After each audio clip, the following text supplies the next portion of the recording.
আসসালামু আলাইকুম বিসমিল্লাহির রহমানির রহিম। আমি চলে এসেছি পাঁচমিশালি রান্নাঘর থেকে কিছু রেসিপি নিয়ে। এখন আমি রান্না করব ডাল। আপনারা দেখেছেন আমি পেঁয়াজ রসুন দিয়ে বাগার দিয়ে নিয়েছি। তারপরে চলে এসেছি আরেকটা রান্নার মধ্যে। এখন আমি দিয়ে দিয়েছি কিছু তেল, তারপরে পেঁয়াজ কুচি, রসুন আর শুকনো মরিচ। আমি আগে থেকে কুটে রাখা পালং শাক আর আলু দিয়ে এটা রান্না করব।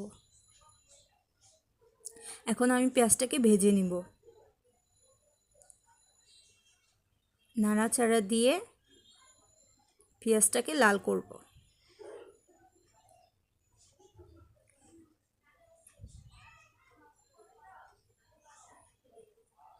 পেঁয়াজটা লাল হয়ে যাচ্ছে, তারপরে আমরা ছেড়ে দিচ্ছি পালং শাক আর আলু।